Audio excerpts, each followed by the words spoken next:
Hi, folks. Welcome to another episode of Film Study. This is Ken McCusick. We're here to talk about the defense against the Eagles in that first preseason game. A lot of stock up, stock down, individual performances from that. We'll talk about the game itself, some of the ways that the Ravens improved their chances, let's say, to lengthen the streak, which now is at 24 games. Here to talk to me about all that stuff is Alec Poulianos of One Winning Pod. Alec, how you doing? Doing well, Ken. A very interesting game. I was excited to see these backups and see how they produced. And they made it interesting, a 1-point victory. Could have been more. Obviously, we were in pole position to kick a field goal or, have a go-ahead touchdown if we needed it. But, it was an interesting game. I think the reason it was so interesting, though, was because of injury and people on hand. Yeah. There's certainly some shorthanded positions in this game in particular. The safety position immediately comes to mind, and I kind of was out in front of that a little bit. I predicted that Daryl Worley would be the dominant player on the field in the second half, and what do you know? He certainly took over the ball game then. But they had a lot of individual performances that I think give a lot of hope. And they have some others that probably are not as credible as we'd like to think they are in terms of what happened in this game. And I'm sure we're going to get into all of that. But let's talk about the streak to start with. Now at 24 consecutive games, a formula that had been tried and true for the Ravens for many years now is leaning on their defensive depth, where their ones were usually better than the other team's ones. Their twos were almost always better than the other team's twos, and their threes were head and shoulders above the other team's threes when it came to defensive depth. Other teams just can't match the Ravens, and that's why when you're looking for an outside linebacker, an inside linebacker, a defensive lineman, you often go to the Ravens practice squad. Mm-hmm. Yeah, and that's kind of what I was getting at with the injury bit. They only suited up 9 defensive backs for this whole game, and on a normal game where you have way less people activated, they usually have 7 or 8 DBs. I think more than that. I think you'd. I have to really go through this, and for a typical game, whether you might have 5 and 3 or yeah, it doesn't. I feel like 7 is too low. At least 8. Yeah, I was thinking it's 8. So there you go. They have 1 extra, but almost 50% more roster spots, which kind of tells you all you need to know. Yeah, it certainly it was not a game. They played without 6 of their 13 corners in this game. So I had the whole list right in front of me. What I do with that? They had played without. Let's talk about this a little bit. Marlon Humphrey, of course, Rock Ya-Sin. That's their top 2. Jalen Armour-Davis. I'm not sure what ended up being wrong with him. He hasn't played well in camp, but I'm not sure what ended up being wrong with him for the game. I didn't hear about an injury, but there probably was one. Pepe Williams was inactive now. He may be lost for the year. We don't know exactly how long he's gone for. I don't think the word has come out about that yet. So just be speculating. Trayvon Mullen, of course, is expected to miss the season now, and he's on a reserve NFI list, so they'll have to work that out. And then Arthur Mollett, who came over from the Steelers, fighting for that slot corner position and being inactive for this game, reportedly has some sort of hamstring issue. So that's usually refer to it as soft tissue, and it's typically this time of year, more often than not, when you hear soft tissue, it's usually a hamstring issue. It can be other things, but that's the most likely. Right.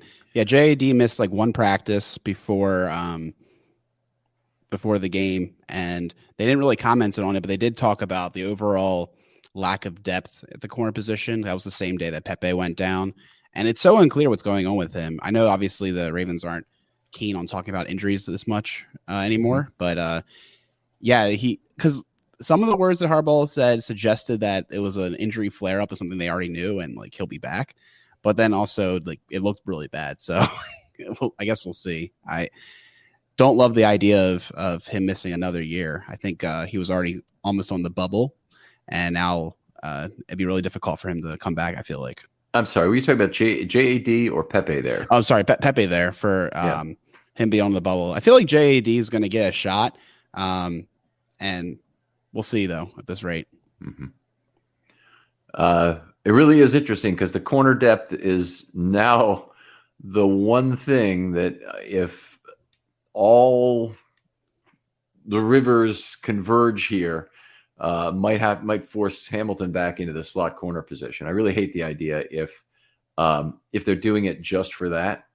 But on the other hand, they've got pretty damn good safety depth right now, and I think that they keep getting basically whacked with a baseball bat in that direction right now to reconsider Hamilton at slot corner. Potentially. I mean, like you said, the safety depth's looking solid. The safeties give you some more confidence than the slot corners will at this point.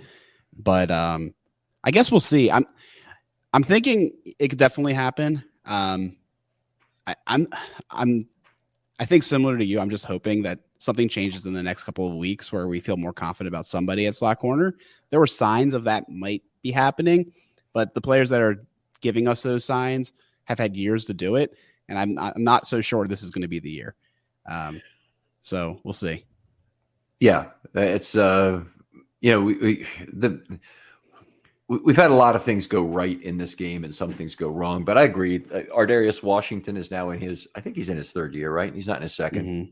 And yeah, third year. But he played pretty well and played in a versatile role, which I think very clearly improved his chance to make the team.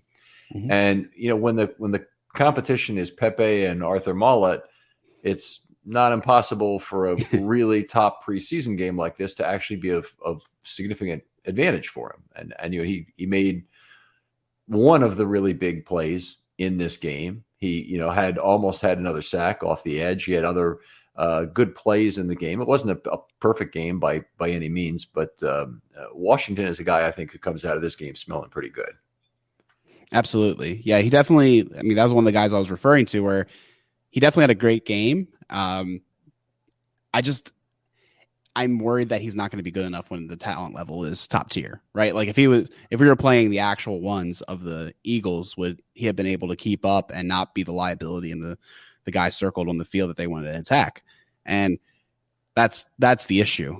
I do think if you move Hamilton down there and you put Geno Stone back there or even Worley, it's not the same equation where there's a clear gap in the defense. And that's what's most concerning. Yeah, that's fair. And I think, Ardarius Washington has a lot of things to prove. I like him in that he kind of reminds me of Corey Ivy, who played for the 2006 Ravens, a short guy like Ardarius. In theory, Ivy could play a little safety. He really played all over for that Ravens defense in those years when they had a lot of injuries at cornerback and he was moved around a lot. But his best year was 2006 when he played slot corner and was just a demon in terms of his ability to get all over that field, to create havoc and to be involved in turnovers on a very regular basis. So I'm still hopeful. Ardarius was like Keaton Mitchell this year, was a priority free agent, a guy that really went after hard with a lot of their budget for UDFAs, and they got him, and they've managed to keep him so far, even though I think he's been on the practice squad for a fair amount of that time. But he's a guy that I think the Ravens right now, they're pretty darn happy they still have him after that game he had. Oh, for sure. Yeah, he's definitely a player that with his play deserves a spot somewhere in the NFL, I'm sure. So if the Ravens do not find a way to prioritize him on the 53-man roster, I'm confident they won't have him this year. That's kind of where I'm at. I think he's playing well enough and he's been lingering long enough with our team that he's kind of established himself in that way. Yeah. Yeah. And he may have shown enough even just in this game to get another team interested after what he's done. Let's go back to the streak itself, though. 24 consecutive games, and defensive depth was what had won it for him all these years. And then we got kind of sidetracked on talking about where the defense wasn't really deep. Clearly wasn't. What won it for them in this game was a lot of playmaking in that second half on defense and a lot of second man to the ball skills. So second man to the ball skills showed up best on the fumble and the recovery. By the way, great play there by Welch that kind of went under the radar. Welch pried the left arm of Brooks, right? Brooks was the fumbler, off the football. Brooks didn't get it back on, and that allowed Worley to punch that ball free for the big fumble that got him out of one mess. And then they, of course, had a great 4-down stand inside the 10-yard line to stop the Ravens after their own fumble by Prochet had turned it over. Stop the Eagles after Prochet's fumble had turned it over. Yeah, that was huge. Very disappointing fumble there by Prochet. Definitely a huge disappointment for him, and I'm sure will really hurt his chances with the team going forward. But I was very happy to see the defense stand up and make sure that we didn't pay on the scoreboard. I think the big thing that I saw and what kind of got us down that rabbit hole with our Darius is while we didn't have the depth, like our thirds were better than their thirds, we had no one else to play. So we ended up playing our best players essentially the whole game in the secondary, and they progressively became the hammer. And near the end of the game, they were just dominant. So Seymour, Stevens, Ardarius, and Worley, like you mentioned, played so many of the snaps. They've really sucked out the oxygen, which was a little disappointing to me for some of the other players I want to get a little bit more of an eye on, that they played so many snaps, there wasn't enough to go around for these other players. Yeah, so just to lay that out, Worley played all 75 snaps. Mm-hmm. Washington played 72 of 75. Seymour 63 and Stevens 58. I'll just say those numbers are unheard of for the Ravens, particularly in preseason. I mean, first of all, you want to look at players if you have them to look at.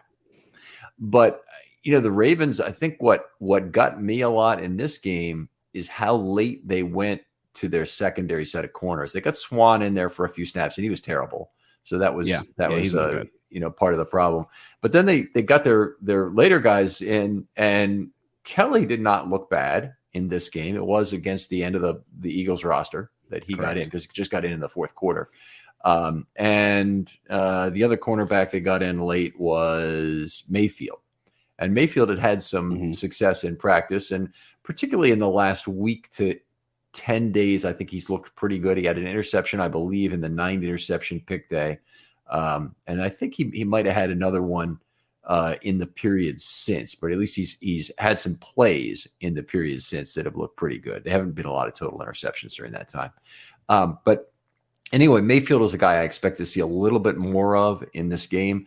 Kelly, I wasn't sure, because Kelly hasn't really shown all that much in camp, but he did in this game. Look pretty good, I thought. I agree, Ken. I was so curious about Kelly. I had my eye out for him all game. Basically all the rookies, any guy that's been turning heads at camp, the guys I had noticed when I've gone out there, those were the guys I kind of had circled. And of course, like you're open to other players too, but there's only so much you can watch on the field at a given time.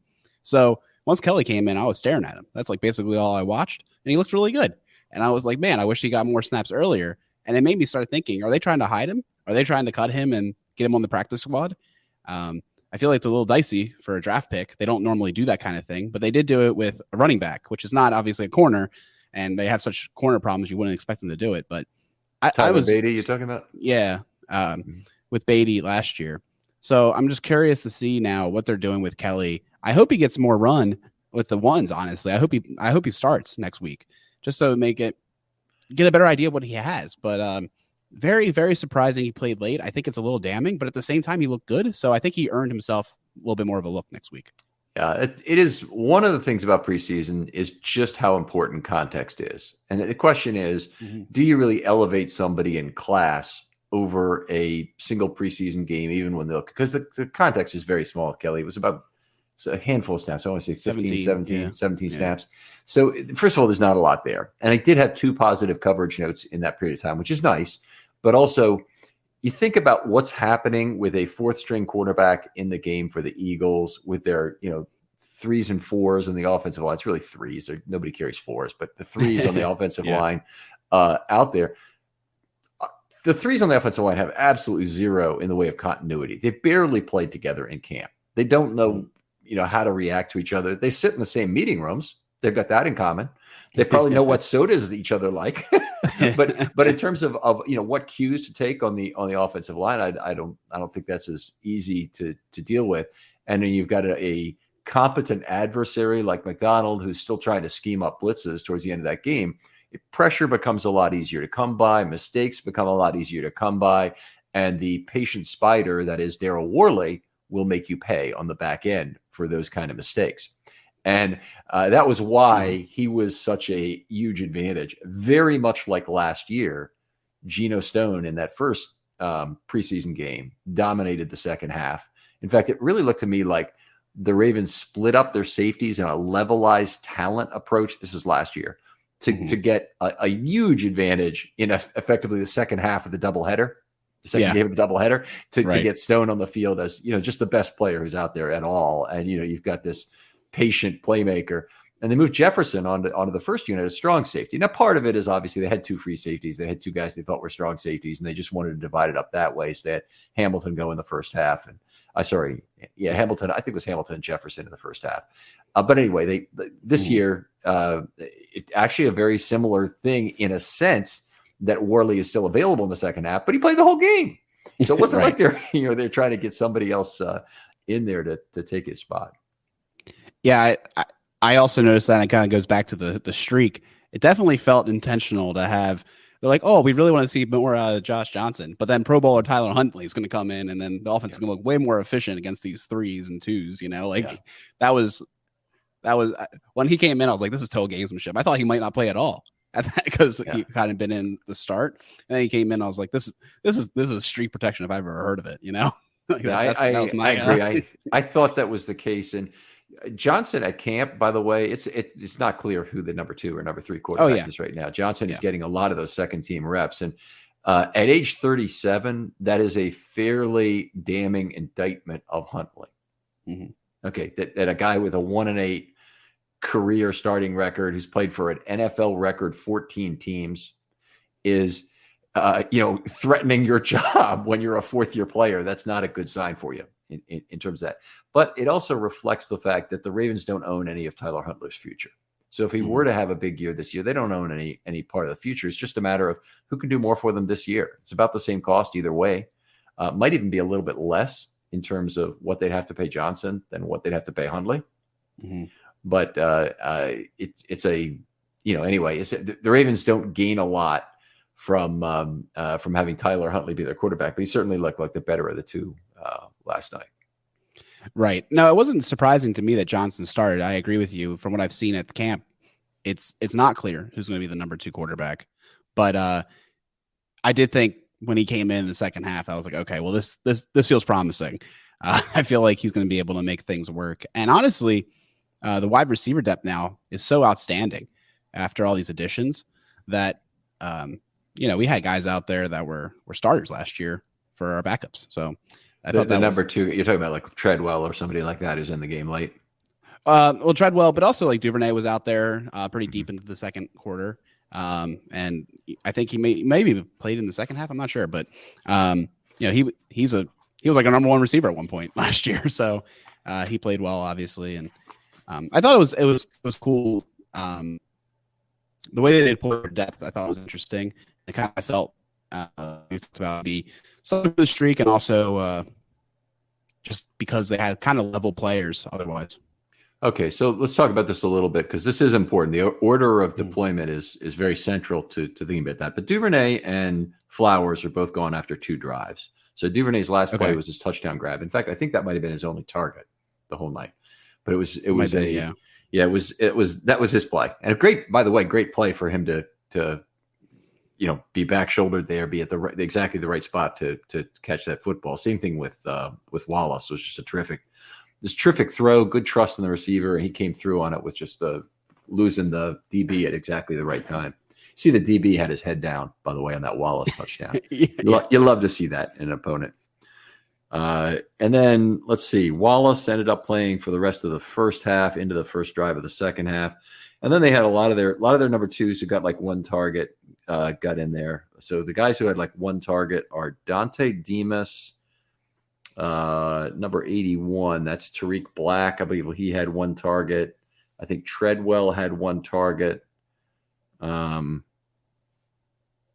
Wallace, I think, had more than 1 target. Shamar Bridges is the other one who had 1 target. And so a bunch of those guys were 0 for 1. Okay.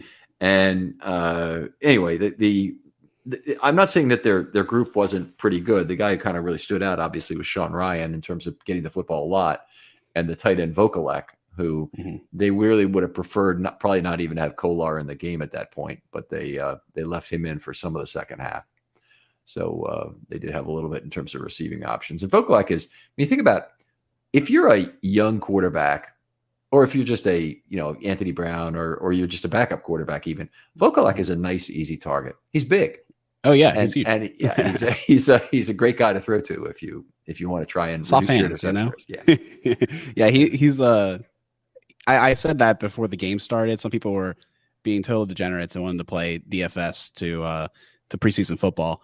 And I was like, honestly, if I had to pick a tight end in this matchup, it'd be Vokalek. I felt like he was going to have a big part. And then sure enough, he contributed a lot. But I guess we'll get back to the defense. We can talk about the order of operations there. Let's do that. Players. So yeah, the a little surprised that Odafe Owe played a snap in this game. I think he played one exactly, because I think he started the game and then came out and was not seen again. I did try to look for him, but I'm not sure that he. Let me just see if there's anyone. No, I must have missed it, because Odafe Owe did not play a snap in this game. He did not. I didn't start. think he did. Okay. No, it's okay. He was on the sidelines and dressed in street clothes. So normally they don't dress out of their uniform into street clothes. It can happen, but normally they don't do that. Anyway, the Ajabo playing 20 snaps in this game was a mild surprise to me. I guess they wanted to get him a little more live fire. The guy has not played too much against NFL players. Not all that happy about the way it went for Ajabo, particularly in terms of what he accomplished in terms of setting the edge, in terms of containment of the quarterback on some pass plays. I had 3 negative containment notes on him from this game on the run. And the point I want to make is that Ajabo, if they're playing him as if he might be the starting Sam linebacker from what I can see in camp. So he, as much as Owe, probably they're on the field together typically. And, they're not going to get much out of that side defensively if he's out there on early downs. I mean, it looked more and more to me like from this game last night that he's a situational pass rusher. It was a disappointing performance for sure by Ajabo. He wasn't doing the little things right that you have to do to be an every down guy, kind of guy. Like you said, he wasn't setting the edge well, over pursuit. I felt like in general, this was backed up when I chatted with Jason earlier from Huddled Up Films, that the pass rush moves were lacking most of the game. It seemed like it was just, they were pretty straightforward bull rushes. I don't know if that was intentional, but none of the Dr. Rush, is any of these guys going to have some creative moves? I remember Dalen Hayes with those dip moves that he was doing, turning some eyeballs in a couple preseasons ago. We didn't see anything like that from any of our pass rushers. And yeah, I was a little disappointed for sure that Ajabo played snaps and then didn't produce. Just felt like a bad combination. Okay, you're going to play. I hope that, show something positive, but not so much. And I bet you after that performance that he plays some more in the preseason, which is a little bit playing with fire considering their depth, but I wouldn't be surprised. I mean, he has a little bit of stuff to work on, it seems. Yeah, I think I don't think that's unreasonable. We may not see Owe at all in this preseason, I guess, but Ajabo, I think it's possible we'll see more of him after what happened there. Definitely we'll see him in the live fire practices this week, which I'm really looking forward to, as being another good test. It's not exactly a preseason game, but it's sort of like a preseason game. By the way, those days, I think I'm going to stay on the defensive side and watch that. I'm not going to. Film Study is brought to you by Factor. With the busy fall season just around the corner, you might be looking for wholesome, convenient meals for those jam-packed days. Factor, America's #1 ready-to-eat meal kit, can help you fuel up fast with chef-prepared, dietitian-approved, ready-to-eat meals delivered straight to your door. You'll save time, eat well, and stay on track with your healthy lifestyle. Factor's fresh, never frozen meals are ready in just 2 minutes, so all you have to do is heat and enjoy. Then get back to crushing your goals. Refresh your healthy habits without missing a beat. And with Factor, you can rest assured you're making a sustainable choice. We offset 100% of our delivery emissions, source 100% renewable electricity for our production sites and offices, and feature sustainably sourced seafood in all of our meals. This August, get Factor and enjoy eating well without the hassle. Simply choose your meals and enjoy fresh, flavor-packed meals delivered to your door and ready in just 2 minutes. No prep, no mess. Head to factormeals.com/Ravens50 and use code Ravens50 to get that 50% off. That's code Ravens50 at factormeals.com/Ravens50 to get 50% off. Film Study is brought to you by GoPuff. GoPuff is a delivery app that offers super fast delivery of anything you need. Their simple-to-use app lets you order your favorite brands and products right to your door in 30 minutes or less. No middleman, no crazy fees, and no waiting around. GoPuff has literally everything you could ever want. Get snacks, drinks, groceries, alcohol, home essentials, and more delivered with a click of a button. For a limited time only, GoPuff is giving new customers $10 off their first 10 orders, plus a free 14-day trial of their exclusive membership program by using the code WELCOME1010. GoPuff's membership program gets you access to unlimited free deliveries with no service fees, extremely low pricing on over 150 everyday essentials like eggs, milk, Ben & Jerry's, and more, and insane weekly deals on the most coveted and in-demand brands and products. So download the GoPuff app or visit gopuff.com and use the code WELCOME1010 today. Look at the offense, but the great thing about those joint practices is you've got both sides going 11 on 11 at the same time on two separate fields.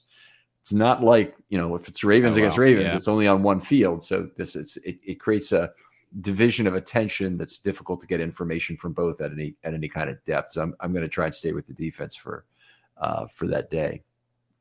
But we saw some other outside linebackers we'll get to in a little bit. But Malik Ham was a guy who showed up, and to your point about not a lot of great pass rush moves, I'm not sure I completely agree with it. I think Malik Ham did some things. I think Sanders did some things, but I think they had some things. The guy who really showed up with his hands look fantastic this year is Travis Jones. Yeah. And we'll get to talking about him a little later, but that guy has an unstoppable rip move. Let me just call it that. If he gets his arm underneath the arm of the offensive player, game over. He's got him beat, and just I don't think there's anybody nearly strong enough to deal with it. He had literally looked on some of the reps where he used his rip move. It looked like the offensive lineman wasn't even trying. I assure you, he was. It was a case. It was very much a case of he was in no position to stop it, and Travis Jones is a very strong dude, so impressive. Yeah, no, we'll definitely talk about him later, but I appreciate your perspective on the pass rush moves, because unfortunately my DVR failed me, so I really am just going off of what I saw last night at the game, and maybe I missed something, so I appreciate it. Let's talk about inside linebacker a little bit. Now, there's another position where they stayed a long time with Malik Harrison and with Phillips, who, hey, they've been playing all right. They both look like they should make the team at this point. But I'm also not that thrilled that they play 3 quarters with those guys before you get some of the other players on the field. And they had Ross and Welch to look at, where the other main two. Would not have been unhappy at all if Ross and Welch played the whole second half. In some ways, hey, maybe Welch is playing for his own job against Ross, even in some ways. That might be, but whatever the case, you want to showcase Welch, you want to trade, have a trade of 4th-year players, you want to maybe get a conditional 7th for him, get him out there, showcase him a little bit. There's no way he's going to stick easily on the Ravens practice squad, because that player gets poached because he completely understands your special teams, not just because he is a good special teams linebacker. And what I mean by that is, if you use the Patriots method, you pick up an opponent's linebacker, even if you have to carry him for 3 weeks, because he'll tell you all about the special teams and what their signals and calls are and whatnot for the coming opponent. So it's an old trick, but if Belichick continues to do it, then I believe me, other teams will do it as well. And the Ravens represent a difficult opponent for a lot of teams, so it's a very natural move. So Christian Welch is not really safe on the Ravens practice squad if they were to leave him there. Yeah, I agree with that. I think it was an interesting decision to have Phillips and Harrison play as much as they did, blocking out the sun for Ross and Welsh. Particularly, we saw so much out of Ross last year. He was one of the darlings of the preseason games. Welsh has obviously been a special teams contributor and ace for the team. They always had him active over guys like Ojabo. Obviously different positions, but they decided that his value was more important, I guess, for the overall team. And yeah, now that you have those guys playing late in the game, not having an opportunity to really win over coaches, it wouldn't surprise me at all if they find a place on another team, just because for Welsh, he's proven that he can stick around a roster in the NFL. Yeah. The problem with Welch is there's no more sand in the hourglass. So as a fourth year player, you don't have any more cheap years left after this year. Everything going forward is a market value year. Now, the other side of that coin is that if you want a guy to be a rotating 2 year at a time defender with a $200,000 bonus above vet min paid for that second year option, effectively, you couldn't find a better guy. Right. He's, I don't know. Okay, I won't. I don't want to say that because I think the Ravens actually can find a better guy. But, but he's a guy who contributes on defense and also really completely understands your special teams. And, they did the same with Anthony Levine, with Albert McClellan for years. The problem is Malik Harrison is probably a better bet on this team right now in terms of a guy who could do more for you. He can play outside linebacker, inside linebacker, special teams. If he doesn't get a 2 year, $4.5 million deal from somebody else, then I think he becomes an NFL survivor with the Ravens, and he might end up playing here for 9 years, for 8 years, whatever it might be. With the rest of his career coming in very much a McClellan-like set of contributions. So it'll be interesting. It'd be an interesting decision for Malik, and kind of a tough one because he's a third-round draft pick. I'm sure he wanted to make a lot of money coming to this league, but who doesn't? Sure. And then when it doesn't work out, do you just kind of admit to yourself at some point, I'm going to make $5 million roughly over the next 4 years, and that's going to be enough. Because that's what the offer is. And the guys at the end of the NFL roster trying to make the 53, and a guy like out there right now might be Brent Urban, guys who's not 100% sure to make the team.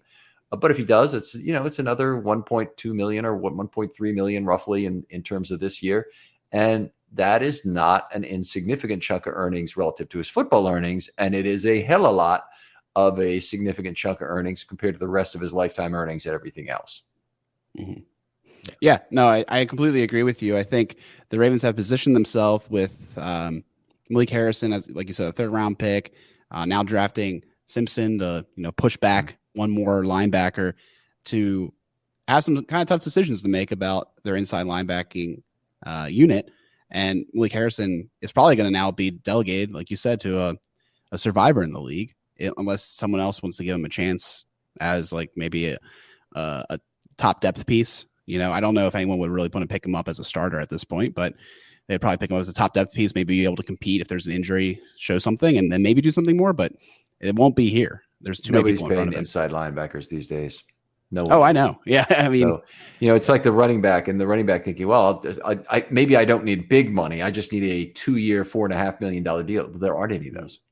Good luck finding that if you think it's out there. And the guys who get those are guys who think they're on a 1 year prove it deal, but there ain't nothing to prove to anybody because no one's going to really spend big money on them. So they end up, it's unfortunate, but it is what it is in terms of a few position groups. If you're angry about the running back structure, first of all, listen to the pod that I did recently on that. I want to try and sell that again because it's a really good one. But the running back position, their problem is really with the rest of the NFLPA's constituency and the NFLPA themselves and how they're treated relatively, and also the fact that the 4 year contract structure just doesn't work for them.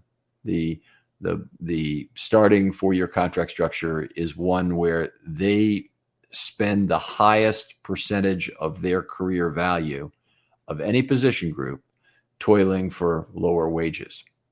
And when they finally, have the ability to be freedom, they have less gas left in the tank.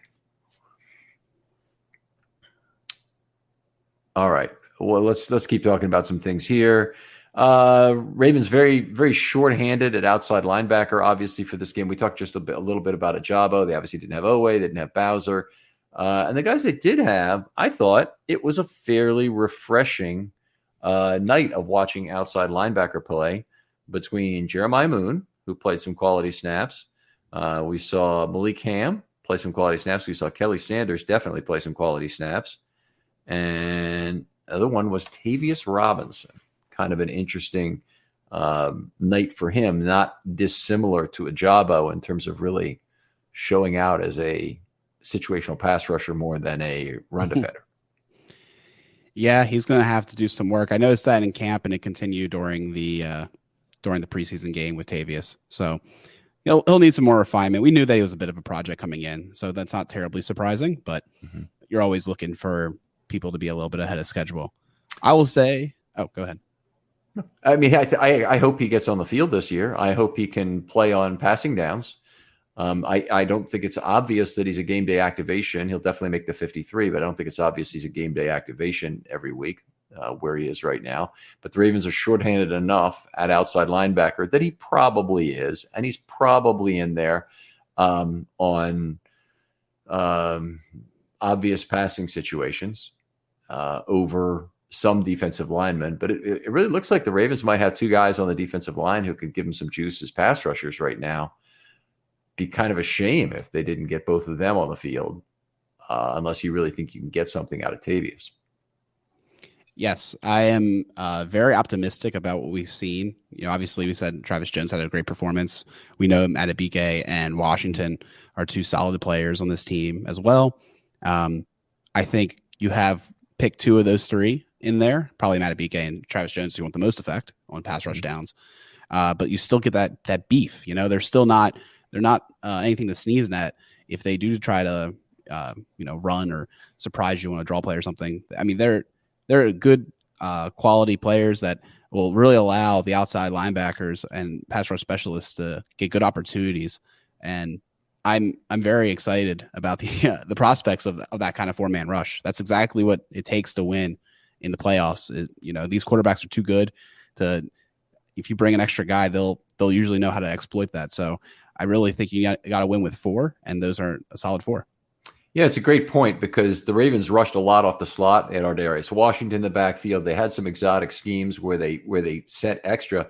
Philadelphia, all 4 quarterbacks, as far as I saw, were excellent at finding the hot read, but particularly Mariota and McKee were right on it in terms of going to the hot read when they got blitzed. And that just ended up being not something that worked easily for the Ravens early in this game.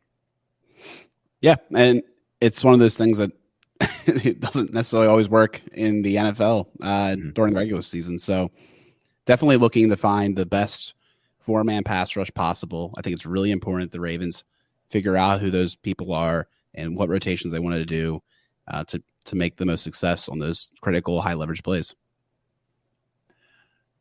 All right. One of the things that we talk about pretty much every year, but it happened again last night, is that we never really see exotic personnel packages in the preseason. Now, they played, as far as I could tell, now we do personnel by series, so it's a little different than I do during the regular season where I have participation by play, but I did not see a single instance where they were out of the base or nickel package. So every substitution that they made in this game was some combination of cornerback for a defensive lineman, so it's usually a slot corner for a defensive lineman, or some within the position group exchange. But they always had 2 inside linebackers. They always had 2 outside linebackers.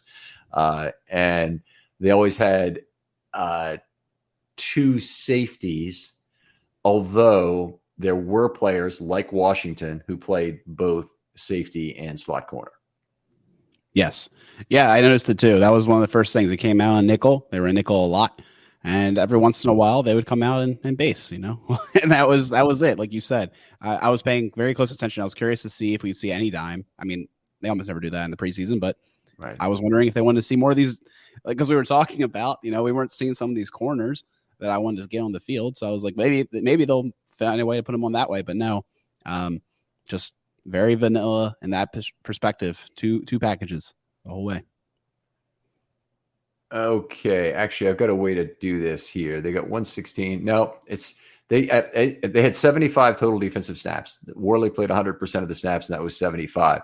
They had 58 snaps from Phillips, 58 snaps from Harrison, 17 snaps from Welch, and 17 snaps from Ross. So they had exactly 2 inside linebackers on the field every single play.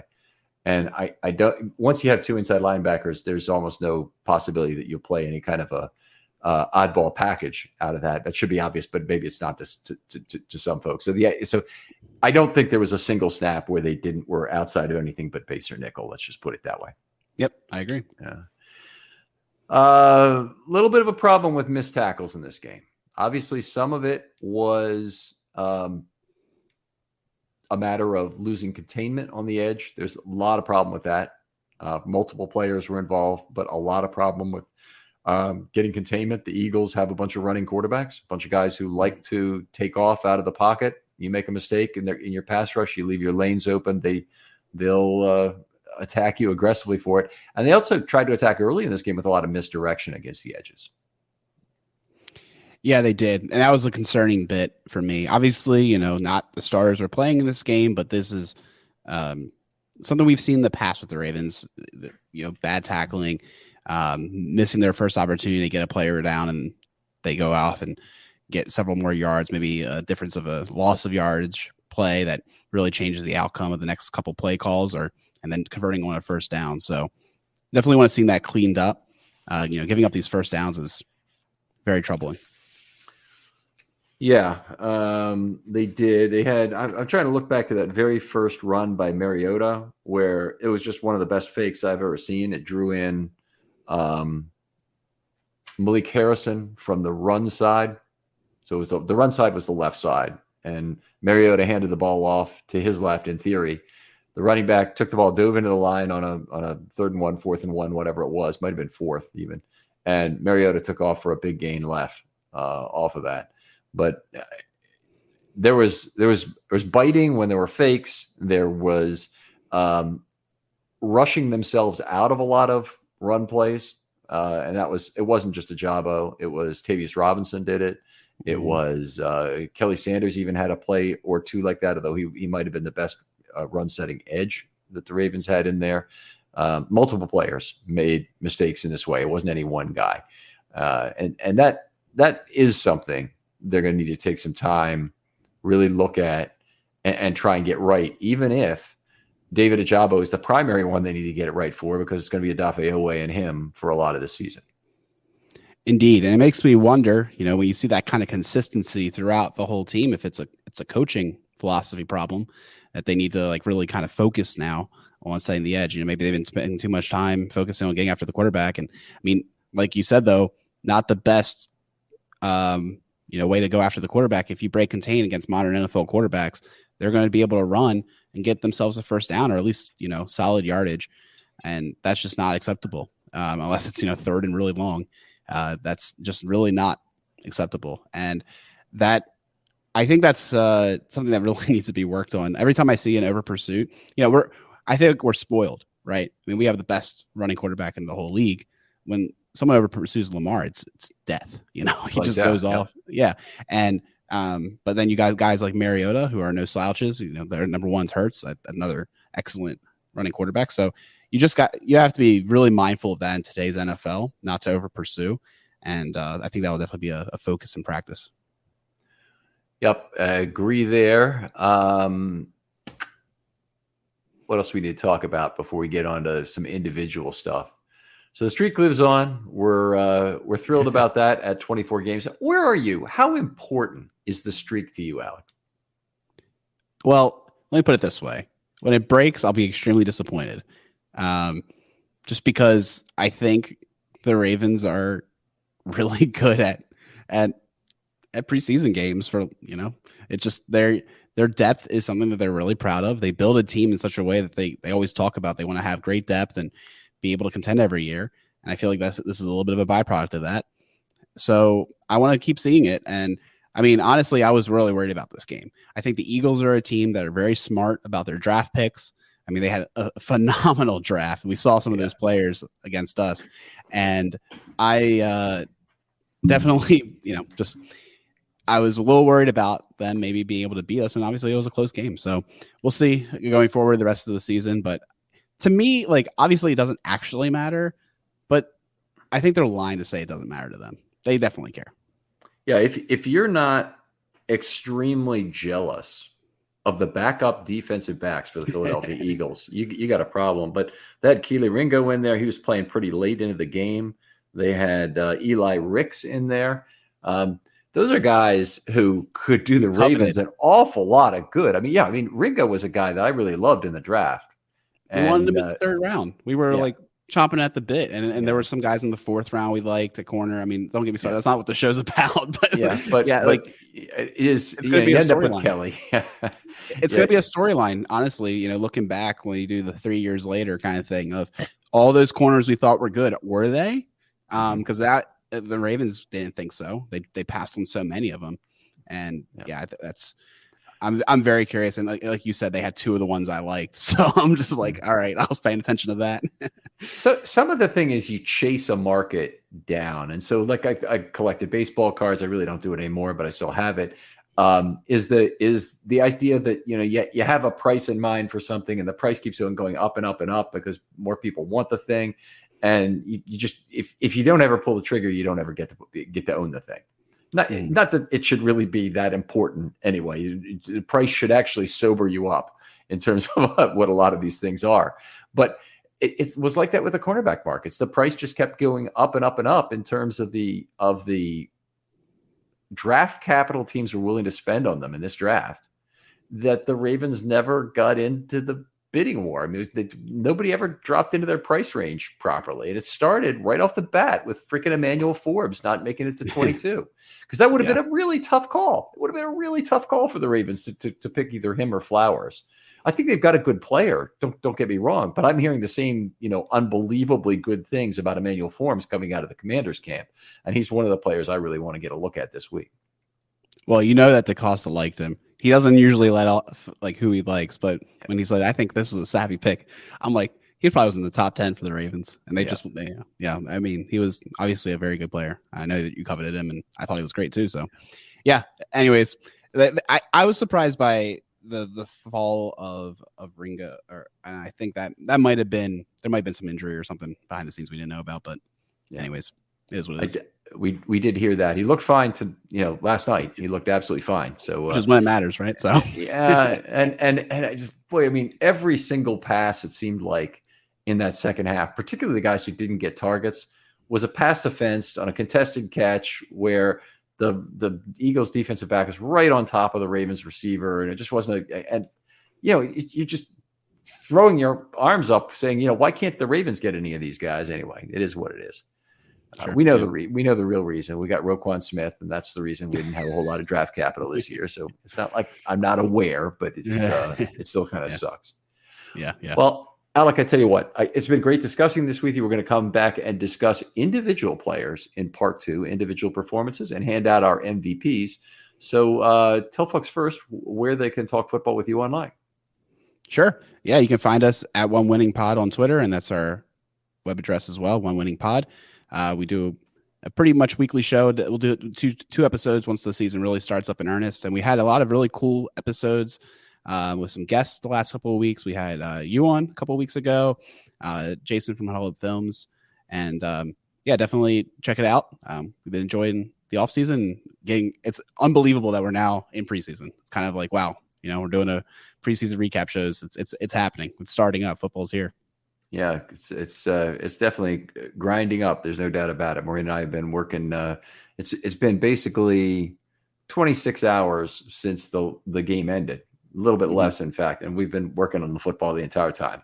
So it's been a quite a long stretch, and it ends up being a grind. And I think actually the preseason is tougher than the regular season, but the regular season involves some travel, as that makes it a little tougher then. Yeah. Anyway. One Winning Pod, give Alex show a listen, please. If you're out there and you're interested in being a film study short, you just want some topic you want to discuss with me, whatever that might be. I've had a lot of people come to me just recently with topics, and there is still time to get topics out there, particularly between the end of the preseason schedule and the beginning of the regular season, kind of like a second mini dead zone that there'll be some opportunities to do some shows. Hit me up with your idea on Twitter by DM. I'll get back to you, I promise, right away. And we'll see if there's a kernel of a good show there that will be interesting and something fun to talk about. Alec, thanks again for coming on. We'll see you back for part 2 in a few minutes. Thanks, Ken. I'll talk to you next time on Film Study.